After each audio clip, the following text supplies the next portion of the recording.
Sir ఇప్పుడు ఆయన విశాఖకి 10 డేటా సెంటర్‌లు రాబోతున్నాయని ఆయన చెప్తున్నారు. దానికి సంబంధించి ఎస్ఐపిబి కూడా అప్రూవల్స్ ఇచ్చేసింది. సో, దాదాపుగా ఇప్పుడు ఆ డేటా సెంటర్‌లన్నిటికి కూడా దాదాపు ఒక్కొక్క దానికి ఒక 1 టీఎంసీ అంటే మొత్తం 10 టీఎంసీల నీరైతే అవసరం అవుతుందట. సో, విశాఖలో ప్రస్తుతం తాగునీటి అవసరాలకే సరిపడా వాటర్ లేదు. అంటే ఆయన ఒక మాట చెప్తాడు కదా, పోలవరం నుంచి తెస్తాను. హ్మ్. పోలవరం ప్రాజెక్ట్ అంతా విశాఖపట్నం వాళ్ళు తాగటం కోసమే. హ్మ్. గోదావరి మిగులు జలాలన్నీ విశాఖపట్నానికి. మీరు ఎంత తాగుతారో అంత తాగండి అని చెప్తాడు. చెప్పేసిన తర్వాత కృష్ణానది మిగులు జలాలు కూడా మీకే పంపిస్తాను అంటాడు. ఇది చెప్తాడు ఆయన డెఫినెట్గా. చెప్పేసిన తర్వాత మీరు రోజు బిస్లరీ వాటర్ కొనుక్కు తాగండి అని ప్రాక్టికల్గా చెప్తారు. సో అంటే డేటా సెంటర్లతో ఉద్యోగాలు రావు అనేది మనకు తెలిసిన విషయమే. డేటా సెంటర్లు ఒక్కటే కాదండి. డేటా సెంటర్ అంటే ఏమిటి యాక్చువల్గా మీకు అర్థమైంది ఏమిటి? డేటా సెంటర్ అంటే ఏం పని ఉంటుంది అక్కడ?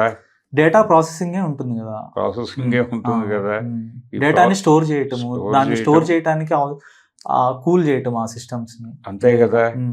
సర్వర్లు ఉంటాయి. అంటే మ్యాన్ పవర్ సర్వర్స్ మెయింటైన్ చేయటం ఇక్కడే జరగదు కదా. అది ఎక్కడి నుంచి అయినా చేస్తారు కదా.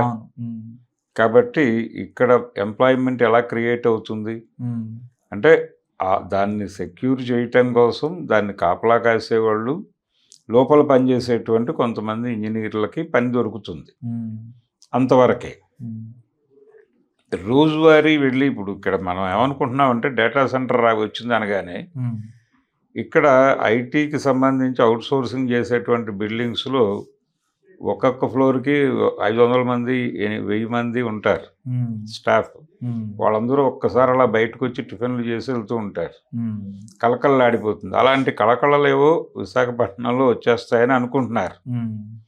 అంతమంది ఉండరు అక్కడ. అంటే అమెరికన్లే మొత్తం వ్యతిరేకిస్తున్నారు డేటా సెంటర్ల వల్ల తాగునీటి అవసరాలకు కానీ, లేదంటే వాతావరణం కూడా కాలుష్యం అవుతుందని వాళ్ళు తీవ్రంగా వ్యతిరేకిస్తున్నారు.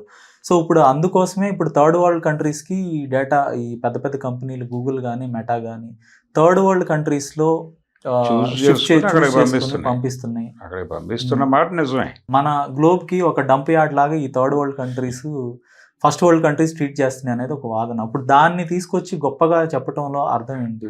డంప్ యార్డ్ అనే కాదండి, రకరకాలుగా వాళ్ళ అవసరాలు తీర్చడం కోసం ఇక్కడ మ్యాన్ పవర్ ఉందని అనుకుంటున్నారు.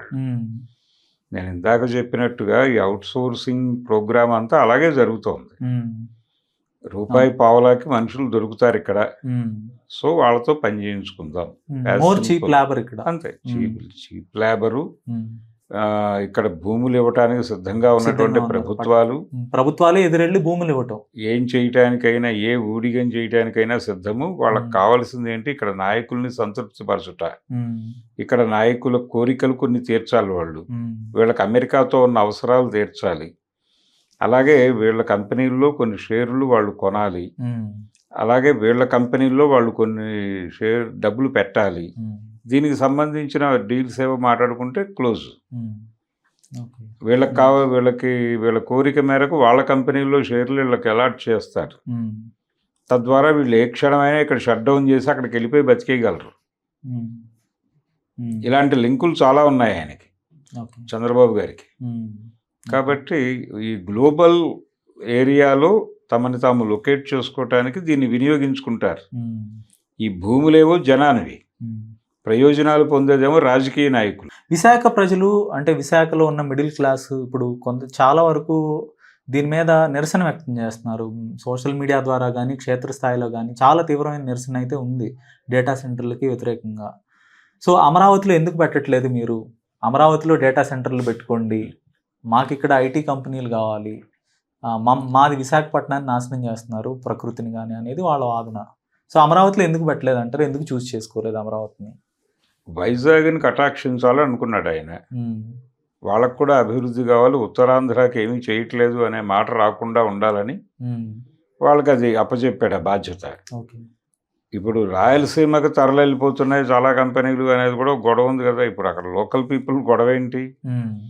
అమరావతిలో జనాలు భూములు ఇచ్చిన వాళ్ళు మాట్లాడుతున్నారు నెమ్మదిగా గొంతు తెరిచి, మా భూములు తీసుకున్నారు, రోజు మేము అక్కడికి వెళ్ళి చూస్తున్నాం, ఖాళీగానే పడి ఉంటున్నాయి అవి, అక్కడ ఏమీ నిర్మాణాలు లేవు, ఎవరికి ఇచ్చింది లేదు, ఎవరో వచ్చి ఏదో కంపెనీలు పెడుతున్నది లేదు. ఆ వస్తున్న కంపెనీలన్నీ ఎటో వెళ్ళిపోతున్నాయి, వైజాగ్ వెళ్తున్నాయి, లేకపోతే రాయలసీమకి వెళ్తున్నాయి. ఇక్కడ 100 ప్లాట్ఫారాల 150 ప్లాట్ఫారాల రైల్వే స్టేషన్ కోసం భూములు తీసుకుంటున్నాడు ఈయన. ఈ ఖాళీ భూములు చూడటానికి ఎవడొస్తాడు 150 ప్లాట్ఫామ్స్లో? ఇక్కడ ఎయిర్పోర్ట్ కడితే ఎవడొస్తాడు?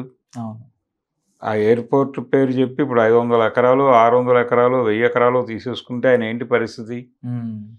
ఇన్ని భయాలతో వాళ్ళు చుట్టూ చూస్తున్నారు.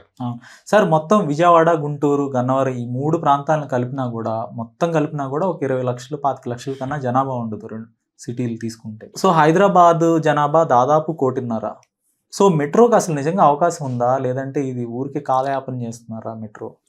మెట్రో ద్వారా ఒక లింక్ ఇద్దామని చూస్తున్నారు వాళ్ళు. మంచిదే, అది ఆలోచన మంచిదే.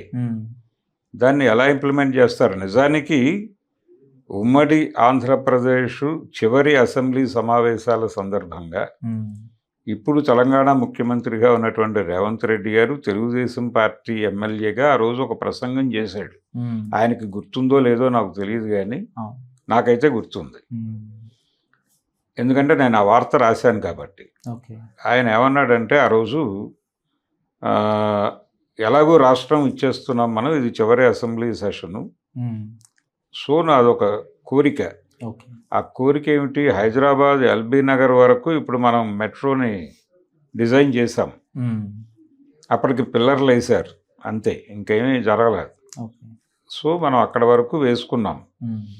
నేను ఏం చెప్తానంటే, ఆయన అన్న మాట, నేనేం చెప్తానంటే, విజయవాడ వరకు దీన్ని ఎక్స్పాండ్ చేయండి, రాష్ట్రాలుగా విడిపోయినా ప్రజలుగా కలిసి ఉండడానికి ఇది ఒక యాక్సెస్ అవుతుంది అని చెప్పాడు. ఆ తర్వాత ఆయన మాట్లాడలేదు, ఎవరూ పట్టించుకోలేదు ఆ మాటని. కాబట్టి ఈ ఎక్స్టెన్షన్ కూడా చేయవచ్చు. ఇది తెలంగాణకి ఉపయోగపడుతుంది, ఆంధ్ర ప్రాంతానికి ఉపయోగపడుతుంది. ప్రయాణం తక్కువ డబ్బుల్లో తొందరగా చేరతారు. విమానాల కంటే ఇది ఈజీగా ఉంటుంది జనాలకి. సో ఇలాంటివి ఏవైనా చేయొచ్చు. మెట్రో ప్రాఫిటబుల్ వెంచర్ కాదు అనేది కదా ఒక వాదన. ఇప్పుడు అలా ఉండదండి. ఇప్పుడు విజయవాడ అనేది బిజినెస్ హబ్, అది. కానీ జనాభా లేరు కదా సార్. రోజు బయట నుంచి వచ్చే వాళ్ళ సంఖ్య గణనీయంగానే ఉంటుంది అక్కడ. ఇప్పుడు గవర్నమెంట్లో యాక్టివిటీస్ కోసం వెళ్ళే వాళ్ళు అదనంగా జోడయ్యారు. దీనికంటే ముందే అది బిజినెస్ సెంటర్. అక్కడ బయట నుంచి వచ్చే వాళ్ళ తాకిడి ఎక్కువ ఉన్నటువంటి ఊరు అది రైల్వే జంక్షన్ కదా. దానికి ఉండేటువంటి బ్రైట్ ఇది ఉంది, ఫ్లోట్ ఉంది, దానికి వాళ్ళకు ఉపయోగపడుతుంది. తద్వారా మీకు బాగానే ఉంది, అక్కడ ట్రాఫిక్ బాగానే ఉంది, కొంత ట్రాఫిక్ కూడా క్లియర్ అవుతుంది.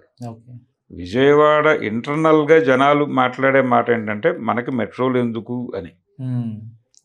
ఎందుకంటే ఇప్పుడు ఈ మెట్రో పేరుతో మళ్ళీ భూసేకరణ జరపాలి, భూసేకరణ అంటారు, చాలా ఇళ్ళు కూలుస్తారు. ఈ పని పెద్దగా కోల్చకుండానే ఇక్కడ మెట్రో వేశారు హైదరాబాద్లో.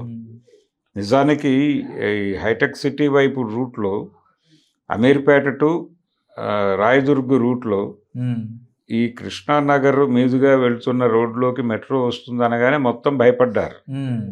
ఏది సారథి స్టూడియోస్ ముందు నుంచి యూసఫ్గూడ వైపు చాలా రోడ్డు చాలా ఇదిగా ఉంటుంది, చిన్నగా ఉంటుంది, నేరోగా ఉంటుంది.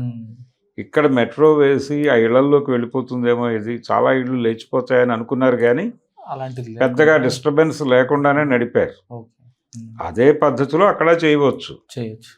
చేయటానికి సంబంధించిన చిత్తశుద్ధి ఉంటే కొంత దాన్ని వైబుల్గా మార్చొచ్చు. మీరు కొంచెం కనెక్టివిటీ అటు గోదావరి జిల్లాల వరకు ఇవ్వచ్చు. దాన్ని ఇస్తే ఒక ఎక్స్పాన్షన్ మోడ్, జనాలు తిరుగుతూ ఉంటారు. ఏలూరు వరకు అంటారు. ఏలూరు వరకు. గన్నవరం టు ఏలూరు అంటే పెద్ద డిస్టెన్స్ ఏం కాదు. అది ఎయిర్పోర్ట్కి కూడా కొంత వెసులుబాటుగా ఉంటుంది జనాలు రాకపోకలకి. మీరు Amaravati airport, Amaravati railway station అనే ఆలోచనలు మానేయటం మంచిదే. మానేసి ఇప్పటికీ ఆ భూములు లాకర్లో పెట్టకుండా తీసేసి జనాలకు ఇచ్చేయటం బెటర్. ఇచ్చేసి ఇప్పటివరకు జరిగిన దానికి క్షమాపణలు వేడుకొని క్లోజ్ చేసేసి మీరు డెవలప్ చేసుకోండి కావాలంటే మేము కౌంటర్ గ్యారంటీ ఉంటాం, ఏదైనా లోన్లు పెట్టుకుని మీరే ఏదైనా కట్టుకోండి అని చెప్పే పరిస్థితి ఆయనకి లేదు. లేదు. ఆయన చేయడు ఆ పని. జనాల నుంచి రావాల్సిన డిమాండ్ అది. జనాలు ఒక 2 ఏళ్ళు టైం ఇస్తున్నాం, ఏడాది టైం ఇస్తున్నాం, ఇంకా 2 ఏళ్లలో సినిమా అయిపోతుంది అక్కడ.